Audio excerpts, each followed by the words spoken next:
गजानन कीर्तीकर आणि अडसूळ यांच्याकडून ज्या प्रतिक्रिया येत आहेत त्यांचं असं म्हणणं आहे की महाविकास आघाडीला चांगले यश मिळेल.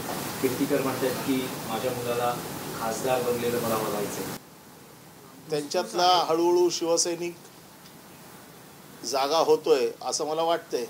जो ओरिजिनल शिवसेना जी त्यांच्या रक्तात गेले कित्येक वर्ष भिनली होती, काही कारणास्तव समजा त्यांची भेसळ झाली होती, पण आता ते परत शिवसेना ओरिजिनल ही त्यांच्या कदाचित मनात जागी झाली असेल.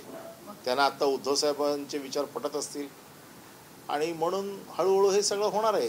हे आज दोघांच्याच बाबतीत झालं आहे, हे हळूहळू सगळ्यांच्या बाबतीत होणार.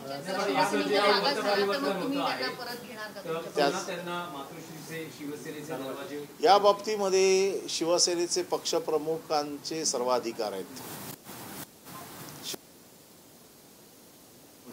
सैन्याचे प्रमुख आहेत आणि सैन्याच्या प्रमुखांनी निर्णय घ्यायचा असतो आणि शिवसैनिकांनी त्याला मान्यता द्यायची असते. या घटनेनंतर महायुतीत कुठेतरी खिंडी पडल्याचं आपल्याला पाहायला मिळतंय. प्रवीण दरेकरांनी देखील टीका केली, महायुतीचे नेते देखील टीका करत आहेत. शिशिर शिंदेने हकालपट्टीची मागणी केलेली. ही सुरुवात म्हणायची का? ही सुरुवात नाही, हे शेवटाला चाललंय. हा शेवटचा टप्पा आहे.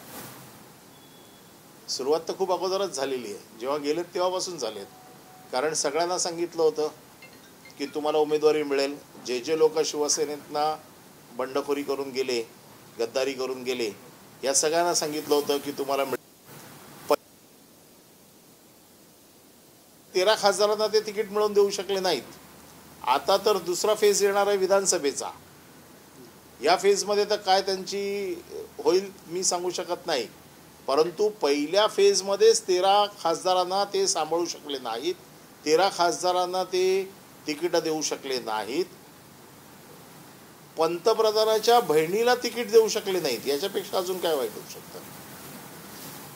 आता अशी परिस्थिती जर लोकसभेला असेल तर विधान परिषदेला तर ह्यांना मिळेल असं मला वाटत नाही. मिळाली तर बीजेपी किती काम करेल हे माहीत नाही. त्या उपरही सगळ्यात हे 40 गद्दार जे गेलेले आहेत आणि 10 अपक्ष त्यांच्याबरोबर गेले आहेत, ह्या 50 सीट्स त्यांना मिळतील किंवा 50 सीट्स ते त्यांच्या उमेदवार जे त्यांच्या विश्वासावरती त्यांच्या खांद्यावरती मान ठेवून गेलेत, त्यांची किती जणांची मान कापली जाईल हे आज सांगणं कठीण आहे.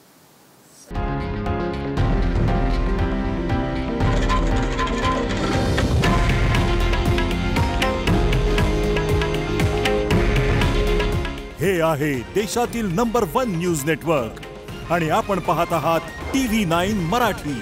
काळजी तुमची, हित महाराष्ट्राचं.